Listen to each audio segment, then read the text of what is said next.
Le grincement de la barrière parut plus fort qu'il ne l'était vraiment, lorsque Manuela poussa le vieux bois du bout des doigts et entra dans la cour en soulevant une fine poussière de fin d'après-midi.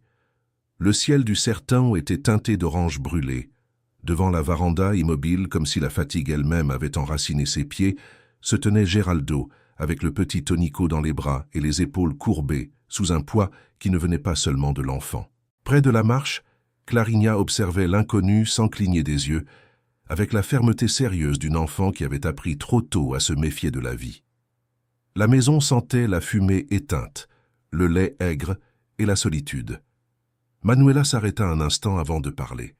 Elle ne voulait paraître ni effrontée ni faible. Elle avait marché 2 jours et demi depuis le dernier village, dormant dans une grange abandonnée, buvant l'eau d'une citerne et portant la petite valise comme si tout le reste du monde s'y trouvait. Et, d'une certaine manière, c'était le cas.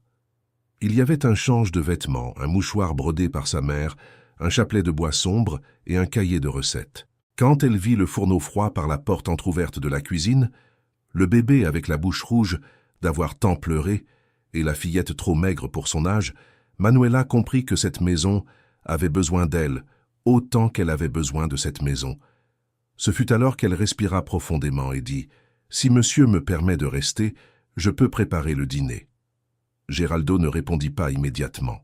Il fixa la jeune fille aux vêtements clairs déjà salis de poussière, la tresse à moitié défaite dans le dos et les yeux châtains allumés d'un courage silencieux. Il aurait dû demander d'où elle venait, qui elle était, pourquoi elle voyageait seule. Il aurait dû se méfier. Il aurait dû lui dire de poursuivre son chemin avant que tout le village ne se mette à jaser. Mais Tonico s'agitait dans ses bras, frottant son petit visage chaud contre l'épaule de son père, et Clarinha tenait un couteau à manioc avec de petites mains. La faim des enfants parla avant la raison des autres. Geraldo se contenta d'un geste bref de la tête et s'écarta de la porte. Manuela entra sans cérémonie de visite, mais avec le respect de celle qui marche sur la souffrance d'autrui. La cuisine était vaste, au sol battu, mais désormais envahie par l'abandon. Il y avait une casserole graisseuse, des restes secs dans une gamelle et un tas de bois oublié à côté du fourneau. Elle retroussa ses manches, ouvrit le garde-manger et se mit au travail. Elle trouva des haricots, de la farine, un morceau de lard, un oignon, des œufs et une poignée de fines herbes déjà en train de faner. Dehors, elle entendit le bruit de Clarinha qui finissait d'éplucher le manioc. En moins d'une demi-heure, le feu était allumé, la casserole chantait et l'odeur de l'oignon revenu commençait à repousser la tristesse dans les coins de la maison. Clarinha fut la première à apparaître à la porte. Elle resta plantée là, silencieuse, regardant Manuela remuer les haricots avec une cuillère en bois. Elle ne sourit pas, ne posa aucune question. Elle resta simplement là, comme quelqu'un qui surveille un miracle pour être sûr qu'il ne disparaîtra pas soudainement. Manuela non plus ne força pas la parole. Elle demanda seulement à la fillette de mettre le manioc dans une bassine.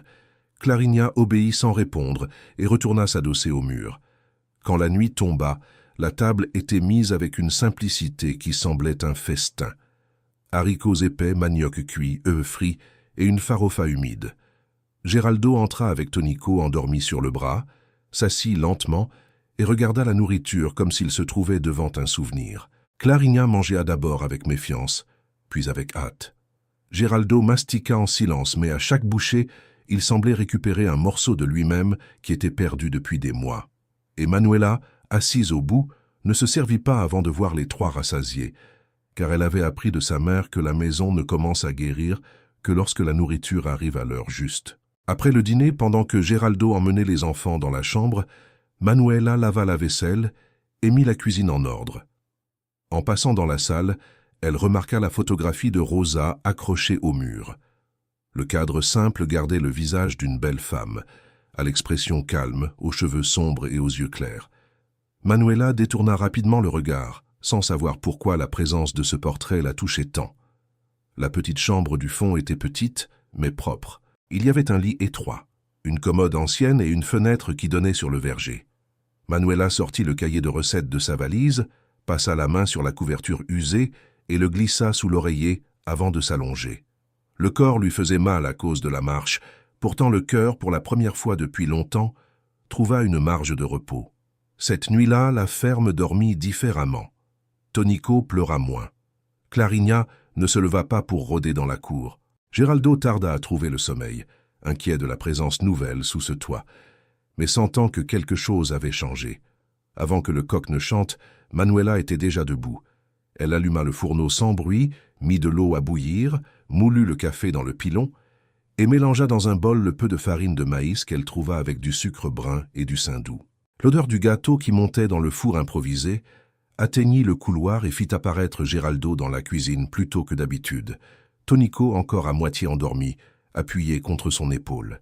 Il la vit circuler dans l'espace avec assurance, comme si elle appartenait à cette maison depuis toujours, et cela lui apporta un malaise étrange. Ce n'était pas du rejet, c'était la sensation d'assister au retour de quelque chose qu'il avait cru ne plus jamais fouler ici. Ils s'assirent à table avec le café fumant. Ce fut dans ce silence du matin, brisé seulement par le bruit de la cuillère dans la tasse, qu'ils réglèrent le reste. Geraldo dit qu'il n'avait pas d'argent pour un salaire fixe. Manuela répondit qu'elle ne demandait pas d'argent. Elle demandait du travail, un abri et une chance de continuer à être utile. Il parla des vaches, de la petite plantation, des comptes en retard, du poids de s'occuper des enfants seuls. Elle parla peu d'elle-même. Elle dit seulement qu'elle n'avait plus personne, qu'elle savait cuisiner, laver, planter et s'occuper d'enfants. Geraldo acquiesça. L'accord naquit là, simple comme les choses importantes de la vie ont l'habitude de naître. Dans les jours qui suivirent, la ferme recommença à respirer.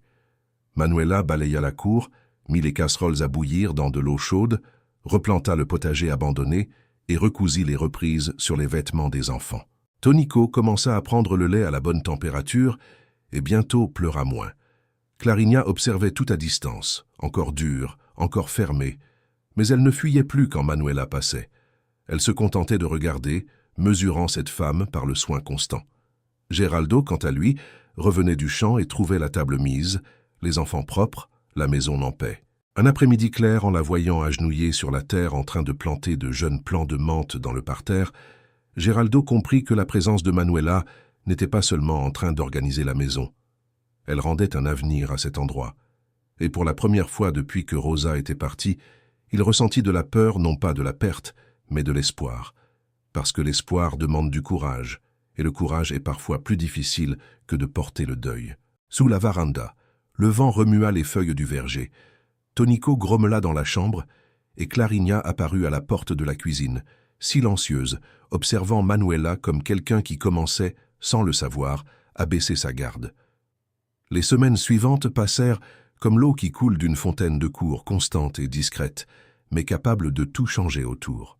Manuela se mit à se lever avant le soleil, allumer le fourneau, filtrer le café et préparer la bouillie de Tonico, avec la précision de celle qui comprenait que le petit enfant grandit plus dans le soin que dans l'assiette. Clarinha restait silencieuse. Pourtant, elle ne se cachait plus derrière le poulailler quand Manuela s'approchait. Parfois, elle restait assise sur la marche de la cuisine, regardant les mains rapides de la jeune femme pétrir la pâte à pain ou hacher le chou pour le déjeuner. Elle n'aidait pas, ne posait pas de questions, ne souriait pas. Mais elle restait. Geraldo observait en silence la façon dont la ferme se réorganisait. Le linge apparaissait lavé et sentant le savon de cendre. Le sol de la salle ne gardait plus de grosses poussières. Le potager, autrefois envahi par les mauvaises herbes, montrait maintenant des rangées timides de ciboules, de laitues, de menthe et 2 petits creux de courges que Manuela avait plantés avec une foi obstinée. Les tables aussi semblaient autres, parce que Geraldo pouvait passer plus d'heures au champ sans devoir courir à l'intérieur à chaque pleur de Tonico. La production de lait s'améliora, les poules recommencèrent à pondre régulièrement, et même le vieux chien de la maison, un bâtard jaunâtre nommé Trovao, se mit à s'allonger près de la cuisine. Mais tout ne s'arrangeait pas avec la même facilité. Clarinha était une porte fermée de l'intérieur. Un jour, elle acceptait la galette que Manuela lui offrait. Le lendemain, elle repoussait l'assiette et préférait mâcher de la farine sèche. Un matin, elle laissa Manuela lui attacher les cheveux avec un ruban bleu. L'après-midi suivant, elle défit entièrement la coiffure et alla s'asseoir dans la cour le front plissé. Manuela n'insistait pas. Elle savait que certains cœurs, surtout les petits, ont besoin de constance avant d'accepter le réconfort. Alors elle continuait là, ferme, comme le feu qu'elle allumait chaque matin sans faillir. Ce fut ce Norberto qui remarqua le premier que le changement derrière la barrière était déjà un sujet au dehors. Le vieil homme apparut un mercredi de chaleur, monté sur son cheval bai et apportant un sac de maïs sur la croupe. Il accepta le café que Manuela servit, goûta un morceau de gâteau de farine de maïs et promena les yeux sur la maison avec l'expression de celui qui additionne les détails et arrive seul à la conclusion. Dans la cour, pendant que Geraldo l'aidait à décharger le maïs, ce Norberto s'éclaircit la gorge et parla bas. Le village avait la langue en feu. On disait que le veuf avait déjà mis une autre femme à l'intérieur avant que le deuil n'ait mûri. On disait que la jeune fille était trop dégourdie. Geraldo serra la mâchoire, mais ne répondit pas. Il n'était pas homme à se quereller avec les commérages. Pourtant les paroles du vieux tournèrent dans sa tête le reste de la journée. Plus tard, en entrant pour le dîner, et en voyant Manuela donner la dernière cuillerée de bouillie à Tonico, pendant que Clarinha, silencieuse, découpait des petits morceaux de papier à côté du fourneau, il ressentit une irritation profonde contre tout le village. Personne n'était venu quand la maison s'effondrait. Maintenant que la fumée recommençait à monter droit par la cheminée, tous se croyaient le droit de donner leur avis. Cette nuit-là, après que les enfants furent endormis, Manuela s'assit au bord du lit, avec le cahier de recettes ouvert. Elle aimait feuilleter ses pages pour entendre la voix de sa mère dans la mémoire. Il y avait des annotations de pain de maïs, de riz au lait, de petits pains aux mélasses et des remèdes maison dans les marges. Près du milieu, comme toujours, apparut le vide de la feuille arrachée. La recette du gâteau à la crème avec sirop de goyave n'était plus là. Manuela passa les doigts sur le bord déchiré et ressentit la vieille pointe. Ce n'était pas seulement l'absence d'un gâteau, c'était l'absence d'un morceau d'origine, d'un souvenir complet. Quand elle éteignit la lampe à huile, elle entendit un bruit léger dans le couloir. Elle se leva lentement et regarda sans faire de bruit. Clarinha était dans la cuisine, en chemise de nuit blanche, debout devant la fenêtre sombre. La fillette ne bougeait pas un muscle. Elle regardait seulement la route qui disparaissait dans l'obscurité, comme quelqu'un qui attend de voir surgir une ombre connue. Manuela comprit immédiatement. Elle n'appela pas, ne toucha pas, n'interrompit pas. Elle retourna dans sa chambre les yeux brûlants. Dans cette maison, il ne suffisait pas de cuisiner, de laver et de mettre de l'ordre. Il fallait aussi apprendre à soigner la nostalgie d'une enfant. Les jours suivants, elle redoubla de soins sans paraître faire d'efforts. Elle préparait l'aliment préféré de Clarinha sans l'annoncer. Elle laissait un verre de lait tiède à côté du lit de la fillette les nuits froides. Elle apprit à Tonico à taper des mains, et chaque fois que le bébé riait, elle faisait en sorte de rire avec lui. Peu à peu, Clarinha commença à s'approcher de manière oblique. D'abord en demandant le nom d'une herbe. Ensuite en voulant savoir pourquoi la pâte à pain devait reposer. Un jour, elle resta tout le temps à côté de Manuela, pendant qu'elle épluchait des oranges pour la confiture. Le lendemain, elle apporta du terreiro 3 petites fleurs et les laissa en silence sur la table. Ce fut dans cette phase plus douce que la visite de Donna Eulalia tomba sur la ferme comme un vent mauvais avant l'orage. Elle arriva un vendredi en robe sombre, rosaire sur la poitrine et 2 commères derrière elle. Geraldo était au champ. Manuela ouvrit la porte avec politesse, sentant déjà au premier regard qu'il ne viendrait pas de bonté de là. Donna Eulalia allégua une préoccupation pour les filleuls de Rosa. Elle parcourut la salle, examina la chambre des enfants, passa les yeux sur la cuisine et sur le linge sur le fil, comme si elle recueillait des preuves d'un crime imaginaire. Manuela supporta en silence jusqu'au moment où la femme s'arrêta devant le portrait de Rosa et, regardant exprès vers elle, commenta que certaines ressemblances troublaient le cœur d'un homme veuf. Elle dit que peut-être Geraldo avait laissé l'étrangère rester parce qu'il voyait en elle un écho de l'épouse partie. Les commères baissèrent les yeux, mais écoutèrent tout avec avidité.